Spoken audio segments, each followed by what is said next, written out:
दोस्तों, महाराष्ट्र चुनाव में समाजवादी पार्टी बनी किंग मेकर। जीत के जश्न के बाद जो लोग साइकिल तोड़ रहे थे, आज उसी साइकिल की हवा भर रहे हैं और कुछ लोग साफ सफाई और मरम्मत में भी जुटे हुए। दरअसल खबर क्या है, पूरी आपको हम विस्तार से बताते हैं। महाराष्ट्र के भिवंडी निजामपुर महानगर पालिका 2026 में जहां कुल 90 सीटें, तो ऐसे में बहुमत साबित करने के लिए 46 सीटों की आवश्यकता है। यानी 50% सीटों से एक ज्यादा होनी चाहिए, तब बहुमत माना जाता है। और इस बहुमत को साबित करने के लिए किसी भी पार्टी के लिए पूरी सीटें नहीं हैं। आपको पार्टीवार बता देते हैं कि आखिरकार कौन सी पार्टी ने कितनी सीटें हासिल की है। कांग्रेस 30 सीटें जीती है, बीजेपी 22 सीटें जीती है, शिवसेना शिंदे ग्रुप जो है वो 12 सीटें जीता है और समाजवादी पार्टी ने 6 सीटें जीती है। तो वहीं एनसीपी शरद पवार का जो गुट है उसने भी 12 सीटें जीती है। और उसके अलावा जो क्षेत्रीय दल है और अन्य छोटे दल है वो 8 सीटें उनकी जीती है और उनमें से कुछ इंडिपेंडेंट कैंडिडेट है। तो ऐसे में किसी भी पार्टी के पास 46 सीटों का बहुमत अकेले नहीं हो पा रहा है। और उनके साथ की जो गठबंधन वाली पार्टियां भी हैं, अगर उनको भी वो मिला लेते हैं तो फिर भी उनका बहुमत का आंकड़ा पार नहीं हो रहा है। यानी मेयर बनाने के लिए किसी न किसी का सहारा और लेना पड़ेगा। तो ऐसे में सभी को गठबंधन और समर्थन की जरूरत है, वो चाहे कांग्रेस हो, एनसीपी हो या बीजेपी हो, शिवसेना हो।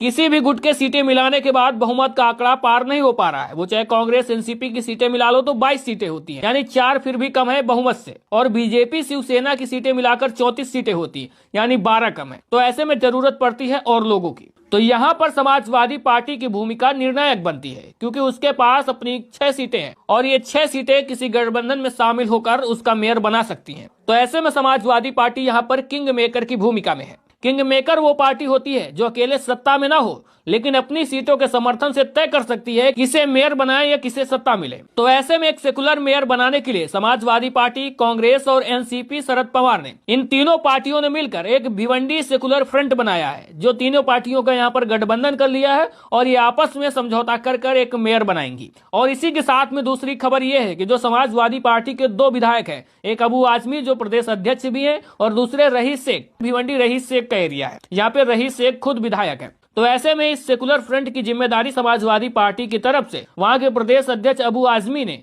रईस शेख को सौंपा है। तो ऐसे में दूसरी खबर यह है कि जो चुनाव के समय में दोनों विधायक अलग थलग दिख रहे थे, वो इस समय एक हो गए हैं। यानी समाजवादी पार्टी के अंदर की जो अंतरकला थी वो चुनावी हार के बाद ठीक हो गई है और आपस में 2 विधायकों के बीच में मतभेद थे वो भी खत्म हो गए हैं। और कांग्रेस, एनसीपी शरद पवार और समाजवादी पार्टी ने मिलकर भिवंडी सेकुलर फ्रंट बनाया है और यही लोग आपस में मिलकर तय कर लेंगे कि आखिरकार भिवंडी का नया मेयर कौन बनेगा। ऐसे में बीजेपी और शिवसेना शिंदे ग्रुप मिलकर 34 सीटों के आंकड़े पर पहुंचता है, जो कि बहुमत से 12 कम है। तो ऐसे में ये विपक्ष में बैठेंगे। तो वहीं कुछ लोग अब सवाल करेंगे कि आखिरकार ये पार्टियां जो अलग थलग होकर चुनाव लड़ रही थी, आखिरकार ये बाद में कैसे एक हो गई। तो इसके लिए आपको एक और जवाब दे दे कि भारतीय जनता पार्टी और